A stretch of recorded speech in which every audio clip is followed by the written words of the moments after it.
What's going on, everybody? Welcome back to Inside the Five. It's Will. It's Stav.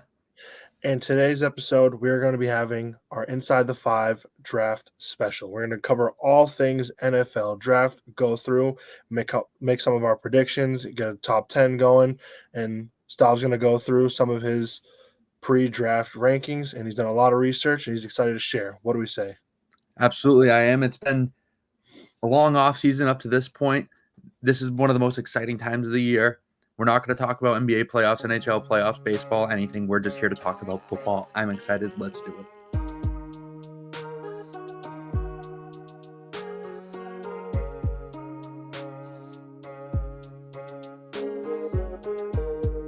All right, everybody. Here we are. Draft special. It's that time of year again. At the day of this recording, it is Tuesday the 24th. The draft is obviously commencing on Thursday the 26th. Stav, we're going to start things off with the top 5 QBs in this draft. Yeah, I'm glad we're starting off here.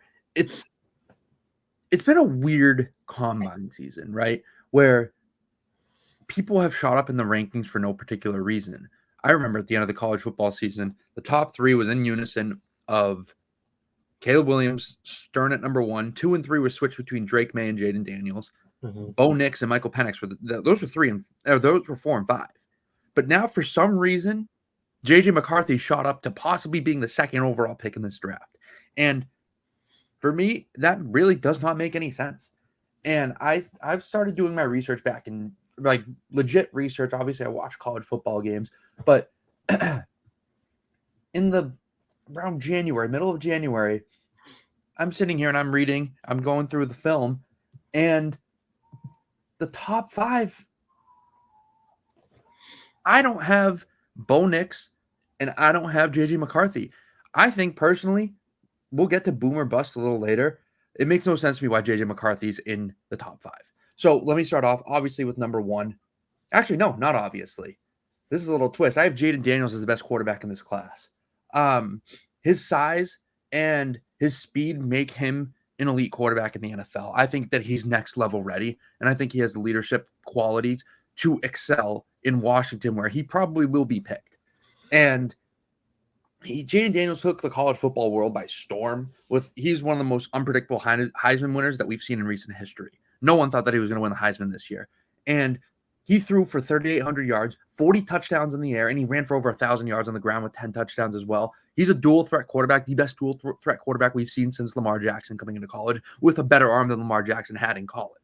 And I know we knock the transfer portal sometimes, but this dude transferred in from the Pac-12 to the SEC. No one really makes that transition. People usually transfer out of the SEC into the Pac-12, but he took the challenge on. He faced SEC competition, which is the closest thing that you'll see to NFL defense pretty much, and he dominated. And if it wasn't for LSU having the worst defense in college football last year, they probably would have been a playoff team, or they would have probably been in the top 10. So I have Jaden Daniels as number 1. And if you want to compare Heisman season, Jaden Daniels threw for 300 more yards and 10 more touchdowns than Lamar Jackson did that year. And Lamar turned the ball over at a much higher rate during that season. So Jaden Daniels is more seasoned. He's one of those guys who will come into whatever system and he'll start on day 1. And there might be a slight learning curve in Washington just because that organization is kind of just a dumpster fire.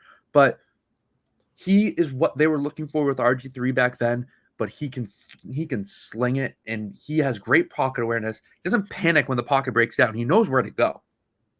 Elite ability to extend the play, great arm strength and accuracy on medium to deep throws, and he has the burst of speed that running backs have.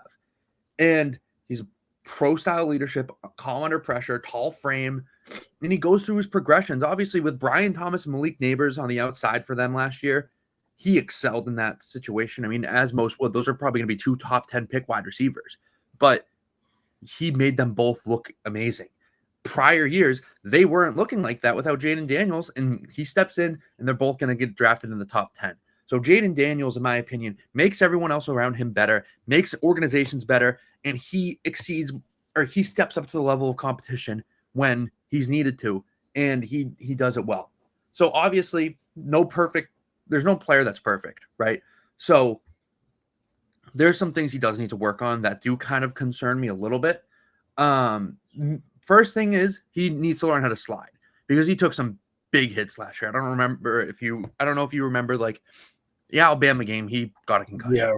The Ole Miss game, he got rocked, knocked his helmet off. He doesn't know how to slide. So we need to learn how to slide because at the next level, you're going to get rocked. And you need to learn how to you need to learn to get out of bounds, slide, and the 2 extra yards aren't worth it. His short throws are a little concerning. He doesn't have much velocity on those, which you need to do at the next level. With that being said, too, he has a big player bust mentality in certain scenarios where if the short play isn't there or if his check down isn't there, he's going to look and try to extend the play and throw it deep, maybe throw it into bad scenarios, which he might have gotten bailed out by Malik Neighbors or Brian Thomas, but in the NFL, you're not going to necessarily get bailed out by receivers. So you need to learn to take your losses, I guess. And I think that will come. And it just, those are a few things that he necessarily does need to work on a little bit. Next, Caleb Williams, obviously at number 2. Caleb Williams unanimously is going to be this number 1 overall pick in this draft. And there's a reason why I have Jaden Daniels above him. And I just think that it's his frame. I think it's his frame. I think it's his leadership. And because Caleb Williams is 6'1", 215 pounds. And he doesn't play like that, though. Caleb Williams is a generational talent. And he has elite arm strength. He has elite scrambling ability, elite throw on the run, and he's one of the best deep ball throwers in college football, behind Jaden Daniels, in my opinion. And he's a playmaker. He's a gamer. He's going to make plays happen. And I think Caleb Williams getting drafted to the Bears is the best situation a number 1 overall pick has gotten into ever. I mean, he has DJ Moore, Keenan Allen. Who's the running back they got? They got DeAndre Swift now. Exactly. Yes. They got DeAndre Swift. They bulked up the defense. Yeah, that's a very good situation for them or for him. So there's just a few things. Caleb Williams is a generational talent. Jaden Daniels is a generational talent. It's just flip a coin for me between these two. I gave the edge to Jaden Daniels because of his frame.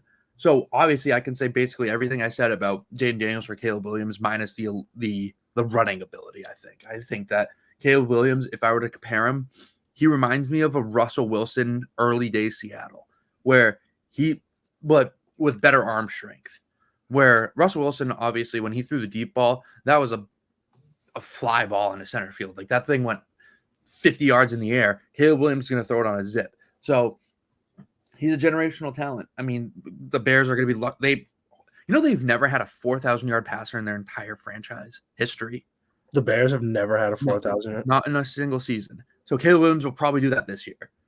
And I mean, with that offense now, I mean, I can see definitely he has the ability to do that. So yes, and that's crazy. The thing I was looking for knocks on him, right? Player wise, things that he can control. Pretty much the only thing is he doesn't stay in the pocket to deliver a ball and take a hit. And you see him when pressure's in his face, he kind of backs up and throws off of his back foot, but he has an elite arm. So it didn't really hurt him in college, but that will hurt him in the NFL, where if you're throwing off your back foot, you're going to get picked off. You're going to get the ball deflected. Nothing good's going to happen necessarily when you're sitting at 6'1".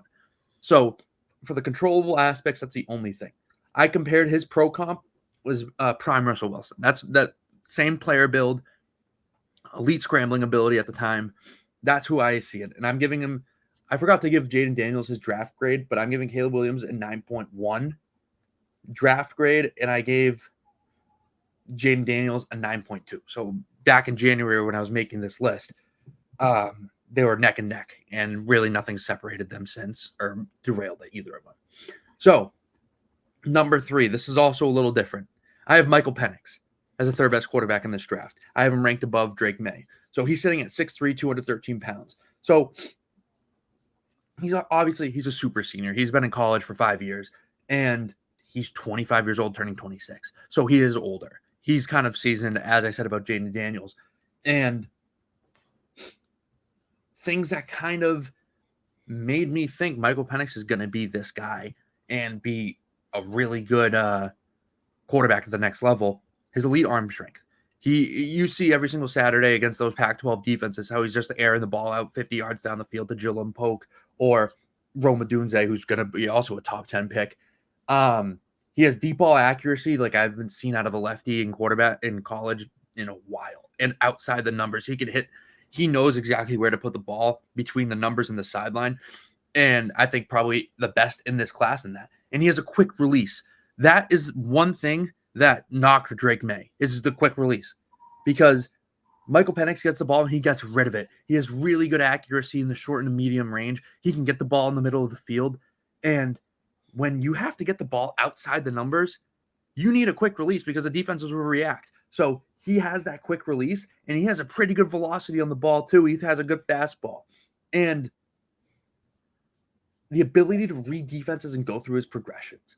So he was a smart player. I know they got banged up in the national championship game against Michigan, but Michigan's an NFL team. They dominated that game, and Michael Penix was taking hits. He was taking hits, and he stayed in it.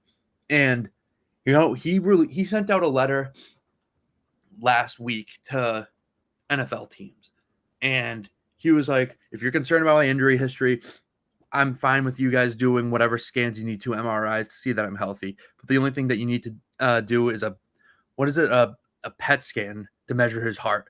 I'm like, yeah, fire me up. Like, he's good. He's ready. I think obviously there might be a little bit of a learning curve because he's so used to the college game, but he's a guy who probably with a few weeks, I don't want to say rest, few weeks as a backup, learning how fast the NFL game is, learning an offense, he can step into a pretty good system and excel at the next level.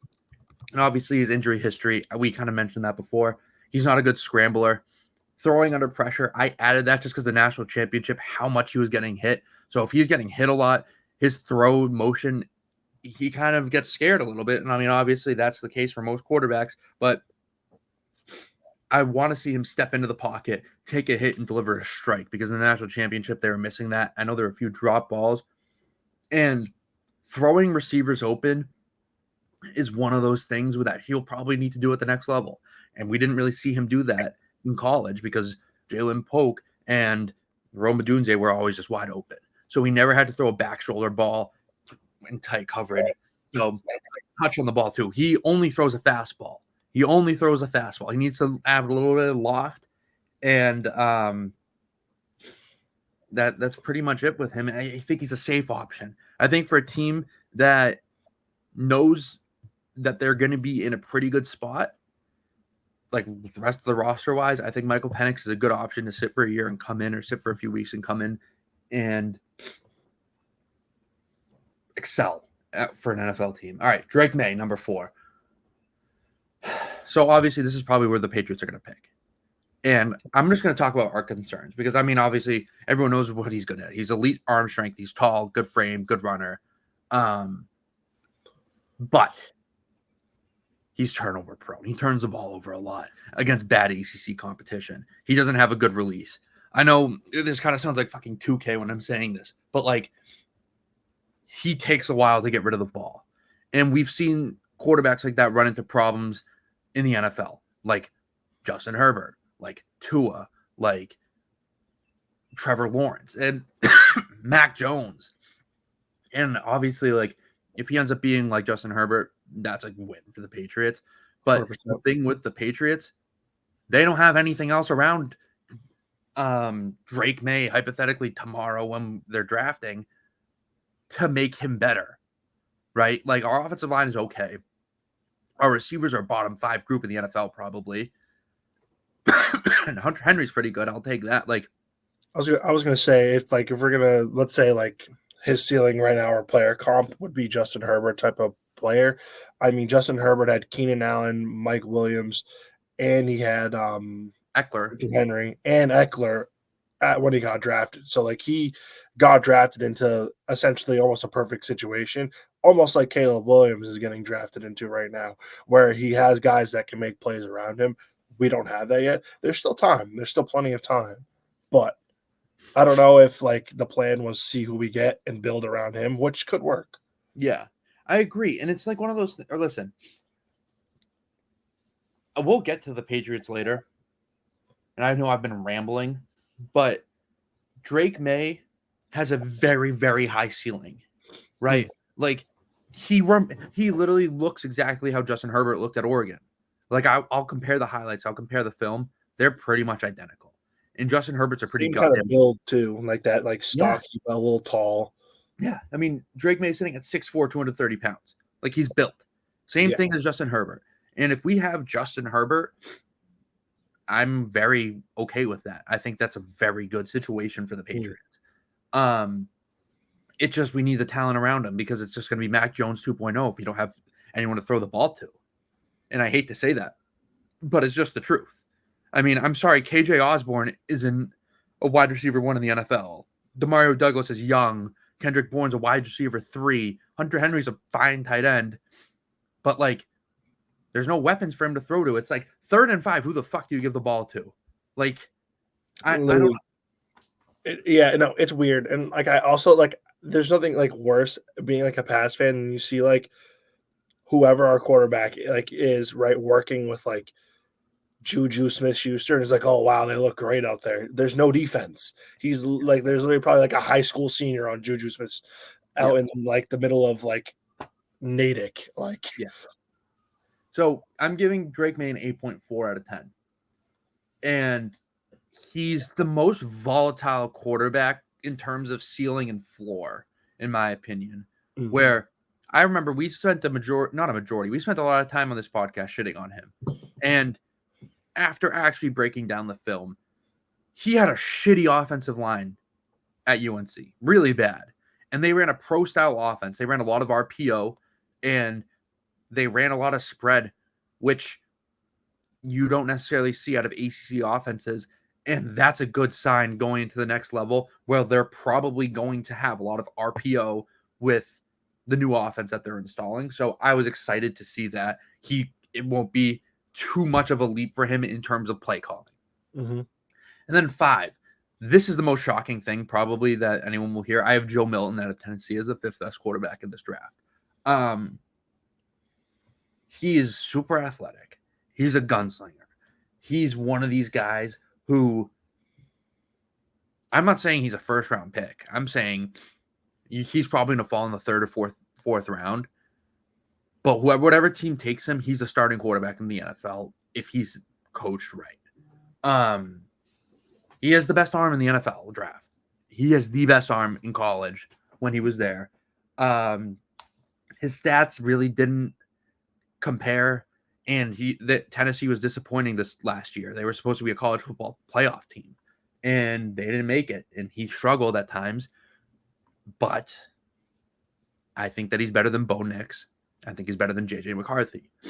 I think that he's more pro-ready than both of those guys, and he can step in. You know what situation I want to see him in? I want him to be the backup for Kirk Cousins in Atlanta, and when Kirk Cousins retires, he steps in and takes over, and that team will be pretty goddamn good. So Joe Milton, number 5 quarterback in this draft. He'll probably fall to the 3rd or 4th round, but I think he's better than Bo Nix. I think he's better than J.J. McCarthy. I mean, I like that a lot. I think it's weird seeing now. I mean, we can get a little into like the boom and the bust if we want to as well, like with the quarterbacks, and we can kind of do the same thing on the wide receiver side as well. But I think it's very interesting that, like, obviously some of these quarterbacks that we listed in this top 5 didn't participate at the combine. And I don't remember, did Caleb Williams have a pro day? I don't remember. I really don't remember. I was trying to think if he had one. I mean, I know J.J. McCarthy had a pro day, and everybody was just sitting there like awestruck.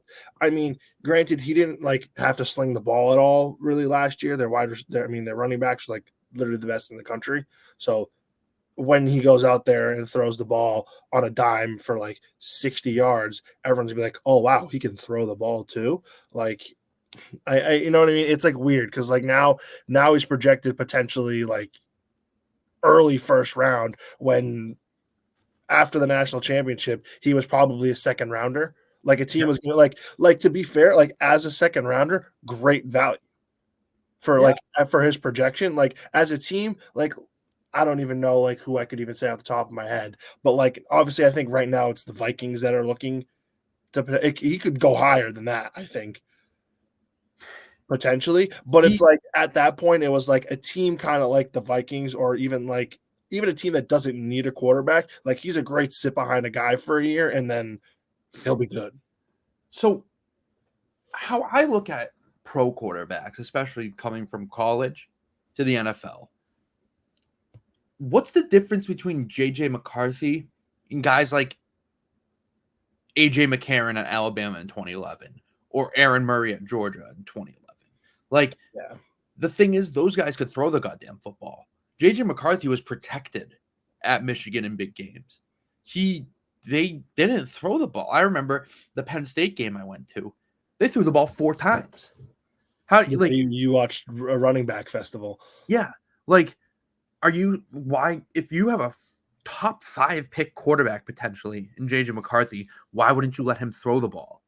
It's just one of those things where it just doesn't seem like anything good is going to come out of him going top 5. I originally had him as a 4th, 5th round draft pick. I mean, Yeah, like he didn't have to make any tough throws, and he was never really in any high leverage situations where he had to throw the football.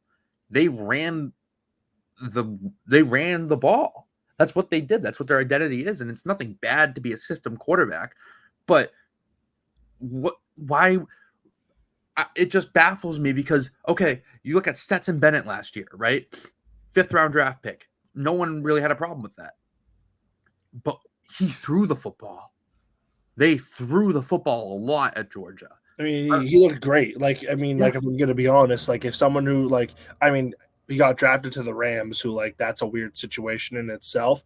So, like, who knows what's going to happen there. But, like, let's say he got drafted somewhere like Atlanta, or, like, if he fell somewhere where, like, a team could potentially need him. Or even, like, let's say he got drafted to the Vikings and Kirk Cousins got hurt. Like, he was going in. Yeah. And he probably would have done decent. Fine. Yeah. Like, fine. Like serviceable for sure. Yeah, but I mean, why is JJ McCarthy like? What do people see in JJ McCarthy that they didn't see in these other guys that I've mentioned? Like, they're all national champions. They were all in elite systems, but Stetson Bennett's getting drafted round 5.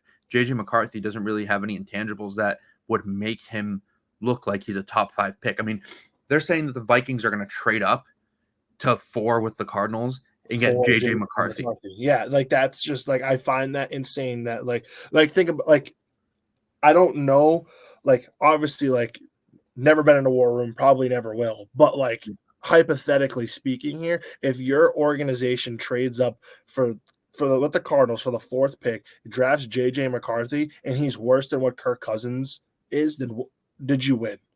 Yeah. Like, what was the point of that? You could have just stayed. Like, honestly, they could probably just stay where they are and still get him. Because, like, him or Michael Penix or Bo Nix if they want.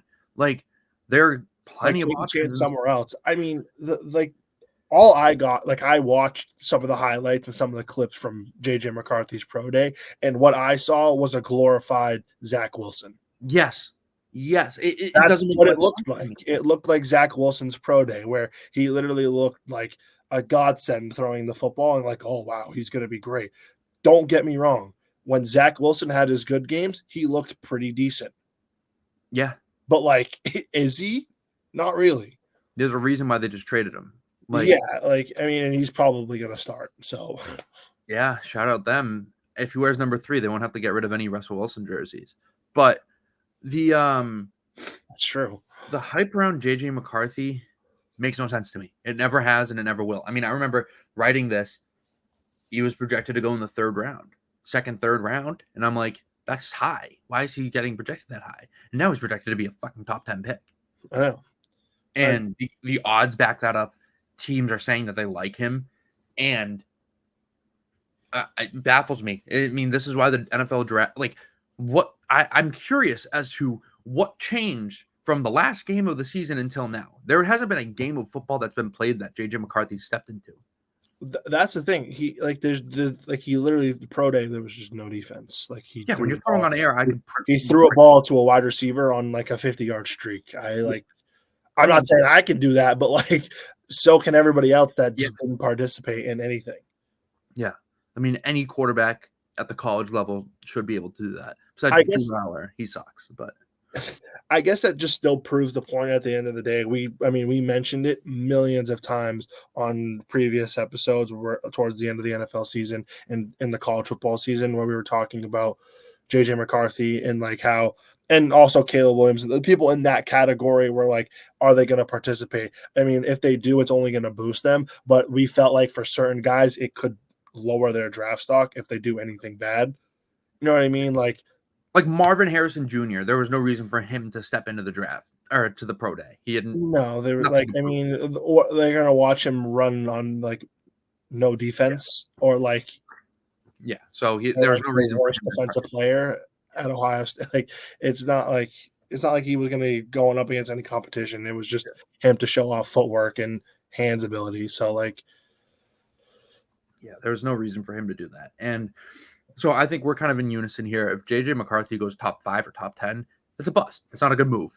no, I mean, like the mortgage only my way team. like that realistically works out is if he just is nasty somehow. Which if I like, I'm not afraid to admit if I'm wrong if he's nasty. That's Yeah, fine. yeah, obviously. Like at this point, like I'm not afraid. If I'm wrong and I called him a glorified Zach Wilson about like 45 seconds ago, so be it. Like Yeah, I'd rather have what I see as my opinion than what and be yeah, delusional. exactly. Like if I'm wrong, so be it. If Caleb Williams or Jaden Daniels ends up being a bust, whatever, I'm wrong. Sucks. All been there. I mean, there's Yeah, been plenty of number ones, number twos that have not been good. I mean, there was 3 of them on the Panthers 2 seasons ago. yeah, All 3 of them. exactly.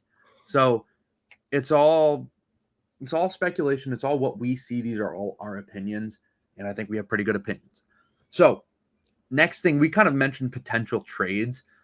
The major one that I am seeing is the Vikings trading into the top 10 to get JJ McCarthy. And we kind of touched upon that. And we both think that it's foolish because they're going to have to give up an arm and a leg to get their quarterback of the future. It's probably going to be Justin Jefferson if they sneak into the top 5. If they do that, then they have no direction as a franchise because not only are you trading up to get JJ McCarthy, you're trading up with your only weapon. I mean, well, you have Jordan Addison, but like, yeah, but he's not wide receiver 1 ready. I think he's kind of perfect in his situation. And like also they had also they had KJ Osborne last year too, right? We just got him. I mean, I know Kirk Cousins said a lot of good things about him, like on a different note, like for us, which is obviously good because he had his explosive moments. But like Jordan Addison was a rookie last year. There's no way he's ready to. He's not on that Justin Jefferson level, like Jamar Chase level of like I'm a wide receiver 1 right when I get out of college. Yeah, exactly. I mean, obviously Addison had a pretty good rookie year, but I agree with you that they need to keep Justin Jefferson if they want to keep a rookie quarterback happy because there would be nothing better. That's arguably a better situation than Chicago has because when you're throwing to both Justin Jefferson and Jordan Addison, you're in a pretty good spot as a rookie quarterback. But if you're getting rid of the best receiver in the NFL in order to get that quarterback's probably not going to be happy. No, So that's also on the flip side too with Chicago. I mean, the only thing that's really hurting that team is that they're all injury prone, like severely injury prone. Where did Mike Williams end up? I don't think he got picked up yet.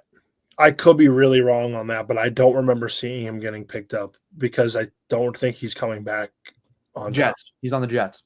Oh, that's right. He is on the Jets. Yeah. The MetLife turf. I remember we talked about that. Oh, yeah, that's right. Yeah. But obviously, with that being said, like speaking of injury prone guys, but potential trades. All right. I saw this mock trade yesterday that I'm begging the Patriots to do this, but they probably won't. So the Raiders, because I also saw one. So I'm curious if we saw the same one, but the Raiders right now are sitting at pick 13 in the draft. I saw a trade that would get the Patriots Devontae Adams, that 13th pick, and their first round pick next year for our 3rd pick, and I think that's a no-brainer. Wow. Okay. Like I kind of like that. I mean, we can kind of get into talking a little bit about the Pats right now too. If we want to Yes. I kind of like that a little bit. I mean, we get Devontae Adams, which I mean that helps a lot. I don't know who do we draft.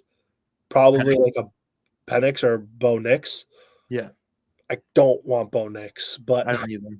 Oregon fan don't want Bo Nix. Yeah, absolutely not. Uh, I would want Penix at that situation because I don't think so. Looking at the top, so obviously 1, 2, and 3 are going to be Caleb Williams, Jaden Daniels, and Drake May, probably in that order. Yeah. 4 will probably be Marvin Harrison if the Cardinals don't. I'm saying without trades because if you think about trades, then JJ McCarthy is going to be there, not Penix. 5 probably Brock Bowers. 6 probably Malik Neighbors. 7. I guess we're kind of going into the top 10 territory that we were going to do. But whatever. Titans are probably going to get Joe Alt, the tackle. The Falcons are... where I'm going with this is Penix probably won't go unless there's a trade in the top 10 for him. I think if Penix goes in like I don't know. I haven't seen him a lot in the first round. I've seen a lot of like early second round. Yes. So I think if the team really wants him, they're going to reach because they probably don't have a second or it's a late second, and they want a young quarterback to at least be on their roster. So, which isn't a bad thing for him because I think Michael Penix's best situation is sitting a year behind somebody. Yeah, I agree. I think that's his best bet as like going into the NFL. I do hope in my opinion, I think it's going to be kind of like similar to like a Lamar Jackson situation where he's going to be waiting and we're going to see it. And like that clip's going to resurface like 3 years after he like goes off. Yeah. I mean, I think that, I just think that if a trade is there where you can get a star receiver and you get 2 first-round picks, I think that it's worth it. Yeah. I saw the similar, it was like a similar situation where, I mean, obviously this is never going to happen. The Pats are never going to get Justin Jefferson, but I do see a lot of our pick swapping and adding in a bunch of our stuff and getting him and then drafting whoever doesn't get picked at that, I think the 11th spot. Yeah. Which I really like that one too. Granted, it is the best wide receiver in the NFL, but like we'd probably have to give up way too much. I think it was like our first and maybe our second. Yeah, that's tough. Here for that. Well, it was a pick swap for the first, and then they also get our second or something like that. Yeah. Which was out of a rookie wide receiver, but we get the best wide receiver. And then maybe like a next year quarterback. The thing that I keep going back and forth on, because if the Patriots are sitting at 3 and the name that Roger Goodell reads off the card is Marvin Harrison Jr., I'd be pumped because that's a generational talent. He's the best receiver we've seen come out of college since Breeze. Probably coming out of college, he's probably better than Justin Jefferson and Jamar Chase.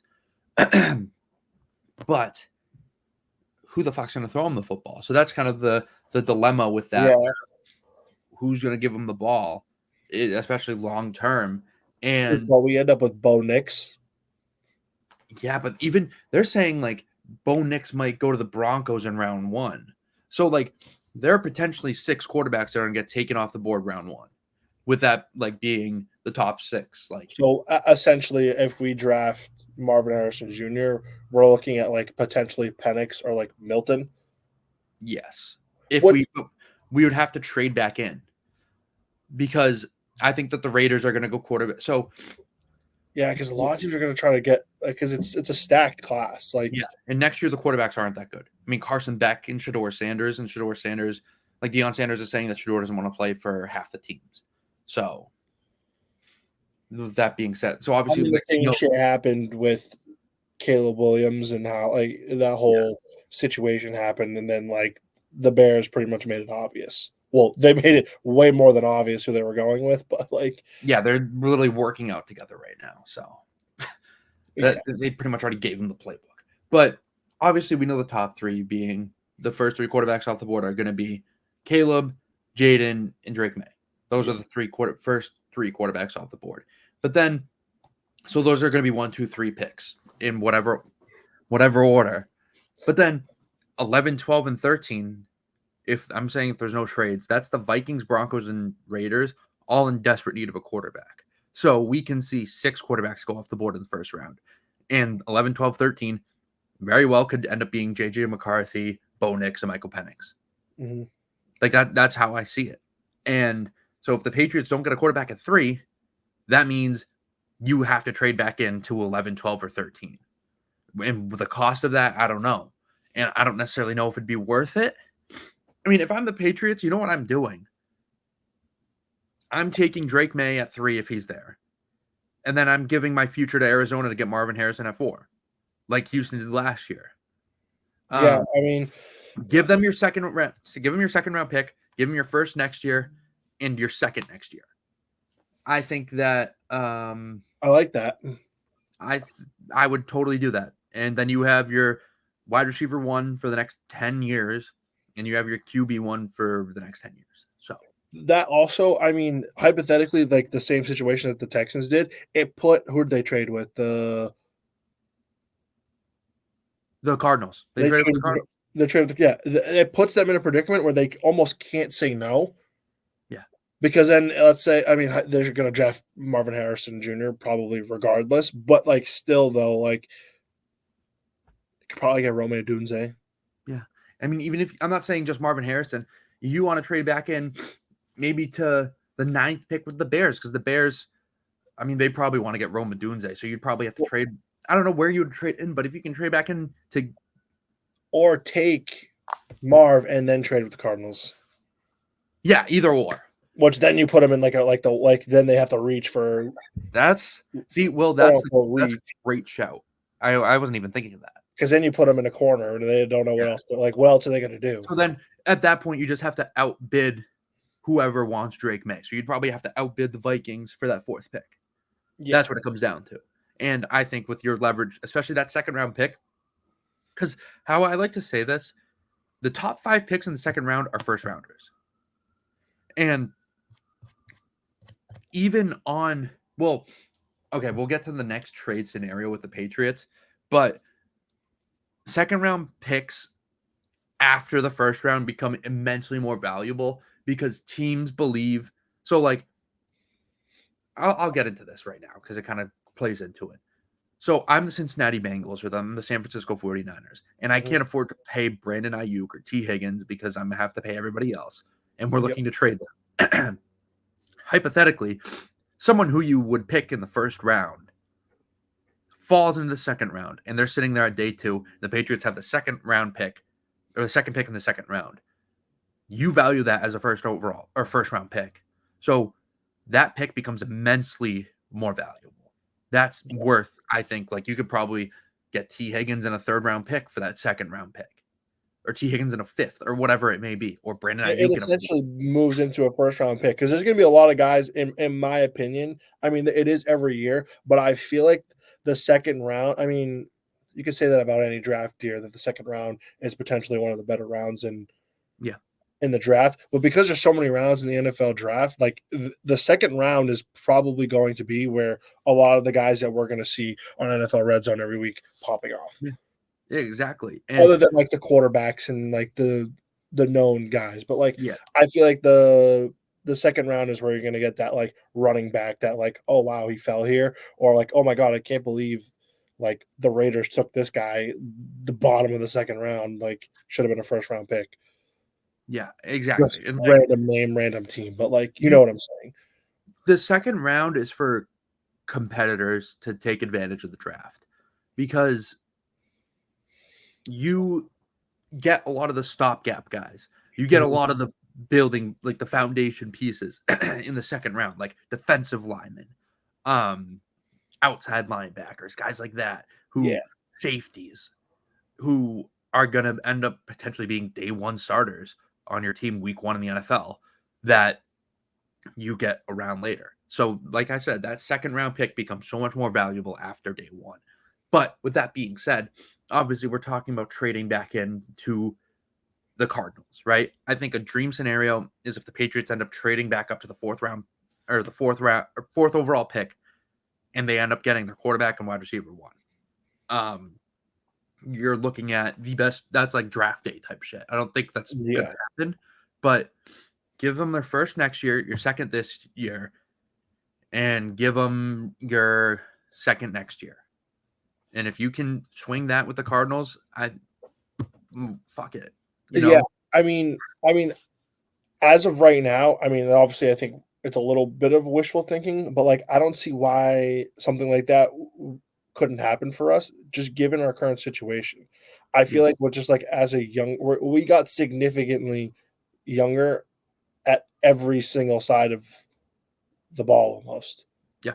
And in the office, besides obviously Kraft, but like, and our coaching staff, like, I don't see why, like, they're all probably thinking the way most of the fans and most of themselves all have the same thing. They see all these other teams, like, the best thing that could have happened, this is a weird take, but the best thing that could have happened for us is the Texans going off this year. Yeah. It proved to teams like us that it's very, very possible to turn a franchise around in a draft. Yeah. And like, it's so, we're so far on the offensive side of the ball from being a top 10 offense in the NFL. I'm not saying that's achievable this year. Defensively, we have one of the better defenses in the NFL. We brought back all the pieces, like Kyle Duggar's back. Josh Uche's back. They brought back guys. Obviously, Christian Gonzalez is coming back. And then Marcus Jones is coming back. Jonathan Jones is coming back. Like, what's his name? Alex Austin, the corner, had a great last few games of the year last year, the undrafted kid. Obviously, you bring back Jabril Peppers is still here. Like, Jawan Bentley is still here. You bring in the Jelani Tavai had a great year last year. Like, your deep Barmore had a great year. Like, your team, your defense is good, and you have defensive minded coaches, and you actually have defensive coordinator now. So our pass rush is going to be there. Our defense is going to be there. We won't lose games because of our defense. We're going to lose games because of this offense. So if you can mortgage your future essentially to get generational talent in Marvin Harrison Jr., or like you said, if you end up drafting Marvin Harrison at 3, then you put the Cardinals in a spot where they would like to trade that 4th pick. Yeah. So that's a great shout. And to be honest, if they end up drafting Marvin Harrison 4, I think that you'll be right with that. Where they have to trade. There's no other way. Trading. So which honestly seems like kind of a play. Like, but the thing that I'm worried about is yes, because at 4, right, the Vikings sit there and they're like, we'll give you our first this year, our first next year, and we'll give you. I'm not saying they're going to give up 2 firsts and Justin Jefferson, but like the other trade. This is the one that I was just still looking at the thing. This is the one that I remember. There was a Chargers trade that I saw, and I was upset about it because I don't know how I would even react to it. But it was the Vikings trading up to the Chargers pick. Essentially, it's a JJ McCarthy for Justin Herbert trade. So I saw that too, and I read into it. I don't think it's possible cap wise. That would just put the Chargers in even more cap hell. They would have to take up $368 million in cap, dead cap. So that just wouldn't happen because they're protected, or Justin Herbert's protected himself with that contract, unless the Vikings eat the entire contract, which they won't. Yeah, I don't think that would happen unless Jim Harbaugh's really that much of a homer. And then he'll just end up drafting great Blake Corum and Roman Wilson too. And then he's just going to form Michigan in LA. I mean, like Justin Herbert and Justin Jefferson would be an unreal. Yeah. Like, that would be not fair. But and like the NFC North is a gauntlet. Yeah. Like the Vikings should absolutely do that if they can get Justin Herbert. I don't think that's likely, but if they end up doing that, shit, why not? Right?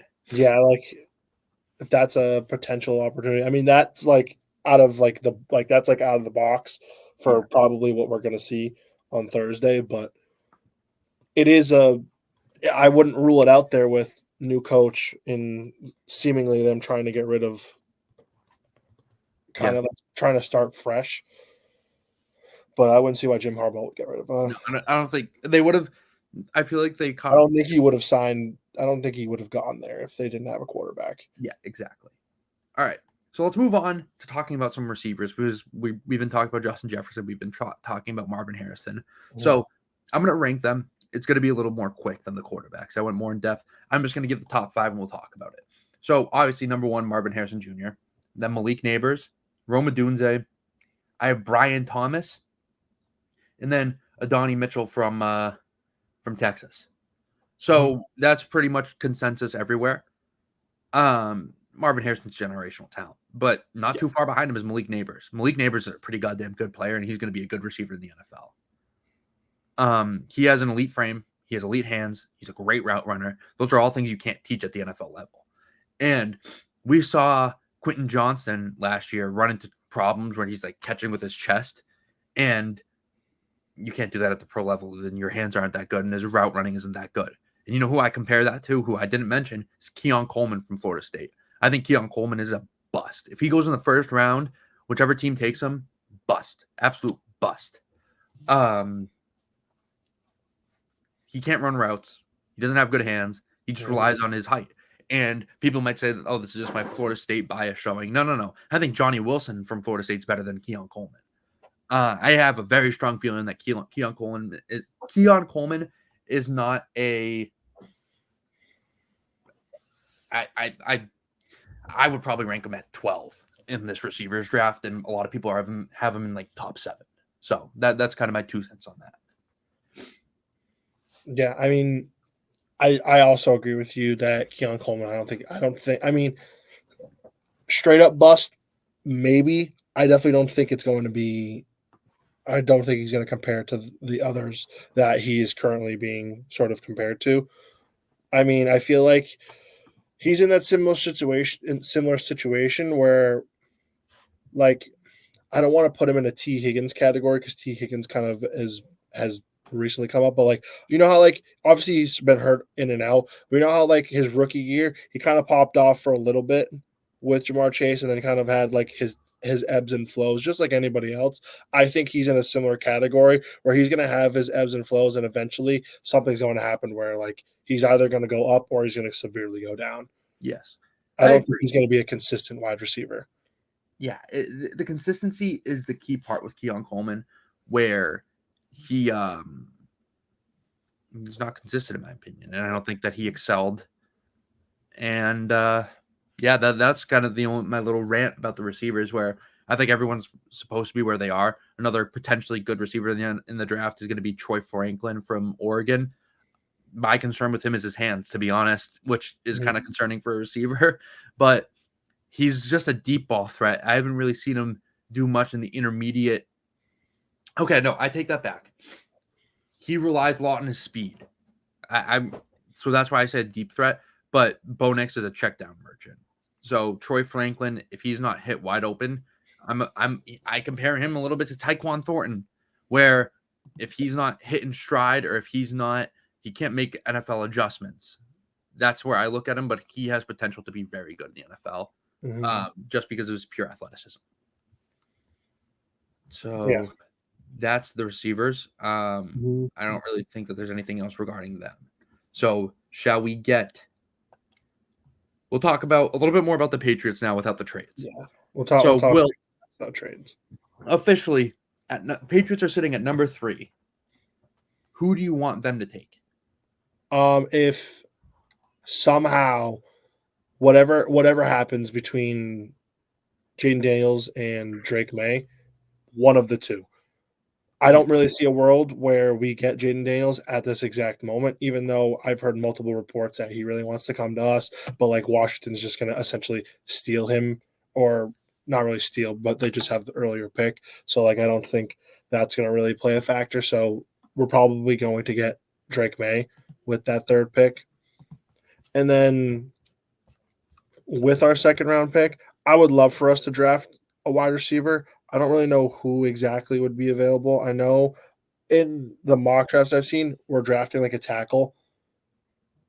Like we're drafting O-line, bulking up potentially like the defense. But I think if we're hypothetically not trading, we need to get a wide receiver, whoever may be available. I don't know who's even in that early. Based on what I'm seeing, that round 2 pick, Xavier Legette's going to be there. The receiver out of South Carolina, big frame, fast. Like that's kind of what we need. Yeah, we need. He has the He has a second burst ability in which we really haven't had out of a receiver. I mean, Demario Douglas kind of has that, but he hasn't really been given an opportunity to display it. But Xavier Legette has really good hands, and he's very fucking fast. So I think that's a great pairing with Drake May. Yeah, I think if you draft one, we're probably going to draft quarterback, but this is probably the one time where I think if you draft quarterback, if you draft Drake May, you need to draft him. Also a rookie. At worst, like the rookie is all right. It's the hope that two rookies, they're together. They're kind of like faces of the franchise early on, like building a connection there. together. They grow together. They're going to develop together, and it's going to be like a good thing. I don't like the idea. I mean, granted, we could use other players at different positions. I just don't see the go for the third, fourth, and fifth rounds for that. Like, you can get somebody in the third, fourth, and fifth round. Like, you're gonna trade probably. I know we're talking without trades, but like after the second round, like you're gonna trade up. You're gonna see a guy like, oh, like he fell a little bit. Like you're probably gonna want to trade up a little bit. Yeah. Like, you know what I mean? Like we're in a position where we have two early picks where like I know we're not talking trades, but I feel like there's a hypothetical that we trade a third into a late second. Yeah, I think that's like it's very realistic that happens. So I feel like picking up some of like not the core pieces, but the guys that make everyone else's jobs a little bit easier. Great way to pick them up just late, because like we have a great coaching staff around them to develop guys like that, especially on the defensive end with Gerard Mayo. I think if we draft any sort of defensive player, I feel like Mayo has the ability to mold him in to whatever type of NFL player he wants him to. I know we haven't seen him as a head coach. We've only seen him as a linebacker coach, but yet again, our defense is great year in and year out. So yeah, exactly. We don't need defense. If the Patriots end up going offense with every single pick in this draft, I'd be happy. I'd be content. I think that there's some like stopgap guys you need. Honestly, screw it. Just keep ripping off. One of these guys has to be good. Yeah, rip off a wide receiver. Rip off a running back if one of them falls. Like, who cares? Let's get another running back in there. Yeah, I mean, why not? And obviously, like, I agree with you. I think that they need to get Jaden Daniels or Drake May. I would prefer Jaden Daniels. I've said my piece about Jaden Daniels. I don't need to go back into that. I think it's a dream if Jaden Daniels comes to the Patriots. I think I've been saying that for almost a year at this point. I think we've both like synonymously have said that we really want Jaden Daniels. Like that's like, even before he had the Heisman hype, before he was in the top 10, like we said Jaden Daniels. So I'm hoping it's him. It probably won't be. Like in all on like the only way I see that is if he pulls an Eli Manning and is like, I don't want to go to Washington, because Washington in a way kind of fucked up their draft process. I don't know if you saw this, but they didn't have one-on-one meetings with anybody. They just had entire position groups come in together. So like they had 12 quarterbacks come in for a meeting at once. And they had all the receivers come in at once. They had all the, like, it doesn't make, I don't know. And Jaden Daniels was pissed about that. He was like, what the fuck? Like, he's like, I think what he wants is someone to commit to him as he's going to commit to them. Like a mutual relationship. Yeah. And like you have a top 3 pick, or what? A top 3 pick in the top 2 pick in the draft, and you're going to bring 12 quarter. Like, you're not going to like what's the point of that? Like, you're not bringing Caleb Williams, so like there should only be like 2 guys. Yeah, maybe 3. Do your due diligence and interview everybody, but like individually. Don't bring everyone in at once. Like, why the fuck is Spencer Rattler in the same room as Jaden Daniels right now? Like, I don't know. That's how I'm looking at it. And what's up, Sam Howell? Like, what? Yeah. Like, is Drake May, or I'm sorry, is Jaden Daniels, if he sits there like, I don't want to play for these guys, like, then, and they're like, okay, we're worried about his commitment to us, so we're going to get Drake May. That's how I see it. How funny would that be, though, if the Commanders end up with like 2 out of the 3 UNC quarterbacks in the last like decade? Yeah, exactly. I mean, and then they end up signing Mitch Trubisky just to get all of them. Yeah. But Panthers. Yeah, exactly. But with UNC guys. Yeah. So Jaden Daniels is probably going to go 2. I think he's like minus 185 to go number 2. So that's going to happen. So the Patriots are going to be at 3 getting Drake May. Second round, you need a receiver. The only thing that would make me extremely mad is if we got JJ McCarthy at any point. If we got JJ McCarthy, I don't know what I would do. I don't know. I think I just walk home, walk away, just not even watch the rest of it. Not worth it. Like my favorite thing to do post draft is watch the highlights of whoever we just drafted. Just like I've seen the highlights already. I just want to watch them again because that guy's gonna be. I'm not gonna watch JJ McCarthy highlights. It's 4 minutes long.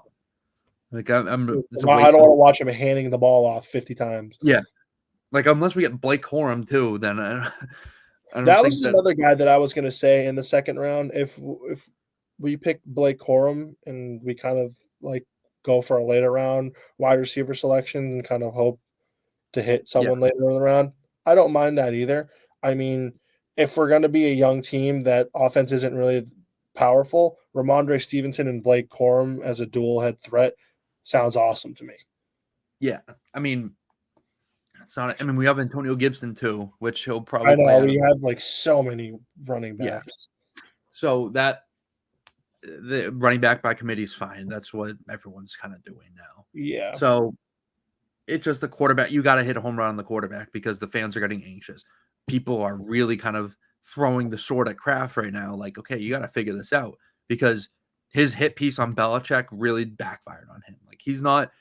I never thought we'd come to the point as Patriots fans where Robert Kraft would be on our bad side, but it's gotten to that point where he's on our shit list because he hasn't put on a winning product on the field in the last few years.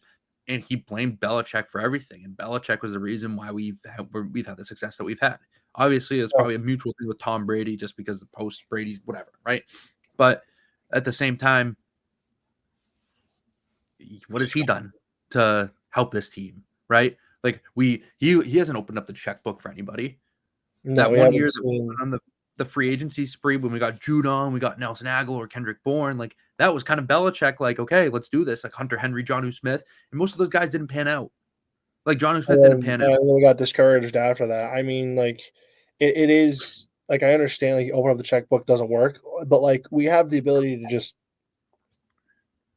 keep going. Like, I mean, you already opened it up once. Like, we can't close it forever. I mean, like, and which is that too, look at what Stephon Diggs just went for to Houston. 4th round pick.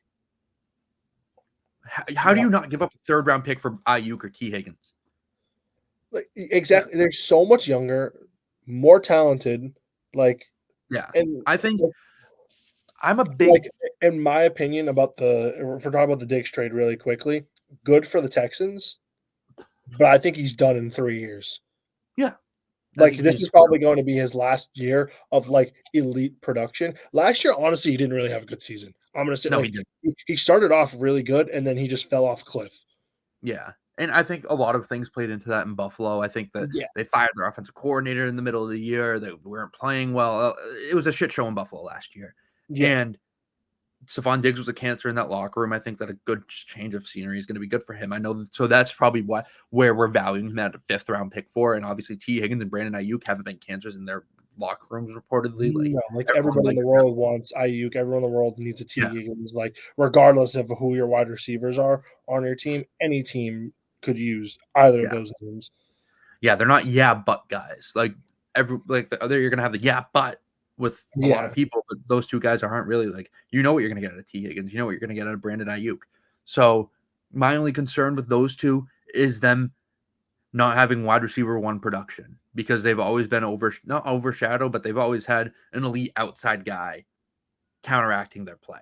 Obviously, like Jamar Chase is going to be the center point of that defense or for the defense, and Deebo Samuel, Christian McCaffrey, like they are on stacked offenses. And usually when wide receiver 2s try and step into a wide receiver 1 role, it may not work out. So that's my only concern with them. That's why if we can trade for a 3rd, 4th round pick, I think the risk is worth the reward. Even if it doesn't pan out, you tried. That's all we want to see. We want to see you try for someone who actually has potential. Like you throw a bag at Nelson Aguilar, why are you throwing a bag at T. Higgins or Brandon Ayuk to get them here? Because we're not a free agent destination. We're really not a free agent destination anymore. There's nothing appealing about coming to play Foxborough. We don't have anything, especially for offenses. So especially like facility wise and stuff like that. Like we don't have like well, our facilities are shit. Like they did the players poll or whatever, and the Patriots like training facilities were ass apparently. Yeah, So and it's I very mean, we're concerning. not in like granted, we've been in Foxborough forever. That's been like the thing, but like to be honest, it's not like you're not going to like a SoFi or Yeah, like or a Levi warm or weather destination. you know what I mean? Like where you're going to be playing in every condition ever. Yeah, yeah. So it's a it's going to be interesting to see because you need to get talent to surround this quarterback. Whoever you get at 3, he needs talent around him because you're just setting him up for failure if not. Yeah. And with that being said, obviously our top 10, we'll go through this quick. We'll talk about other guys potentially that could be there. Number 1, obviously Caleb Williams. Yep. We're both Number there with 2, Caleb yeah. Williams. I mean, number 2, Jaden Daniels. 3, Yeah. Drake May. Mm-hmm. 4, Marvin Harrison. 5, Yep. Brock Bowers for the Chargers. I like that. Brock Bowers or Joe Alt, but I'm going to say Brock Bowers just for the sake of the mock draft. Yep. 6, Malik Neighbors. 7 to the Titans, Joe Alt. I was gonna say either Malik Neighbors or Romeo Dunze there for me. Yeah. I agree. Both of those guys are wide receiver ones in the NFL. Mm-hmm. 7 to the Titans, Joe Alt, the tackle from Notre Dame. Yep. 8, Falcons. They can go in plenty of directions here. Now, if they have Kirk Cousins, you can either go receiver or you can go edge. Yep. I'm going to say they go Brian Thomas. Or no, I'm going to say they go Roma Dunze, depending on because he hasn't gone yet in our mock draft. So Roma Dunze 8 to the Falcons. Either 9, whatever. Yeah. 9, we got the Bears taking, or I have the Bears taking Dallas Turner, the Alabama edge rusher. They need defense, might as well. Yep. And then 10, the Jets. The Jets are going to take an offensive tackle, whether that be the Penn State tackle, Olu Fashanu, or JC Lincoln. Yes. So there's a few guys there. Troy Fatanu from Washington. There's a few guys there that that they can take. They need offensive tackle to protect Aaron Rodgers. I know that they just got Tyron Smith. They signed a deal. You need someone else on the other side of him to protect Aaron Rodgers because they really don't have a backup option. They don't have a backup quarterback, and they don't have a plan B because this year for the Jets is do or die. If the Jets don't make if they don't make a run at anything, if they don't even make the playoffs, Salah's fired. Everyone's just gone. That team is done. It's full reset again. Yeah, because this Rodgers experience, if they don't make the playoffs, they're cooked because they don't have necessarily cap. They don't have that many picks. This is the year, so you got to protect your guy. You have Garrett Wilson, so you have Breece Hall. You have these dudes. So this is where you get a building block at 10. You need an offensive tackle. You need to promote that offensive line because your offensive line last year was atrocious. So Jets going there. And this is obviously with no trades too. We spent the majority of this episode talking about potential trades. So this is without trades. It gets too complicated at that point. I'm not thinking if JJ McCarthy goes top 10. Not gonna happen. If it does happen, sucks for whatever team takes him. But that's all I have for this. Yeah, I was going to say, if anything, because I know that next pick is the Vikings pick, they're probably going to take Bo Nix. If there's no trades, it's going to be someone in that, like. Yep. Either Penix, Bo. 11, obviously, like we said, no trades. 11, 12, and 13 are probably going to be 3 quarterbacks. Yeah, because most likely. 11, Vikings, 12, Broncos, 13, Raiders. All of those guys are going to be quarterbacks. Yeah. So we're going to see 6 quarterbacks get drafted in the first round. I don't remember the last time we saw that. I mean, because I know in 2021 there was 5 with Lawrence, Zach Wilson, Trey Lance, Justin Fields, Mac Jones. Those were the 5 that were taken in the first round. But I can't remember a draft where there's been 6 quarterbacks. I mean, last few years we haven't seen many. I mean, last year we saw Bryce Young, CJ Stroud, Will Levis wasn't even a first round pick. We just saw Bryce Young and CJ Stroud in the first round. That was it. taken in the first round in NFL history? I don't know. Yeah, 22. So 5. 5 is the record in 2021. And to be honest, none of those guys really have panned out. So it might be interesting. Yeah. Yeah, if there's nothing else, we hope you enjoyed. This has been a long-winded episode talking about the NFL draft. It's exciting times. Obviously, next episode we drop is episode 200. We're going to be talking about NHL playoffs. We're going to be talking about NBA playoffs, baseball, the NFL draft recap. A lot of things going on in the world of sports. We appreciate you guys listening to our draft special. A lot of work went into this behind the scenes. Unfortunately, Griff couldn't be here. He's doing big boy stuff. So, Griff, appreciate you. And good luck. Yeah, good luck. And we appreciate everyone listening. And peace. Peace.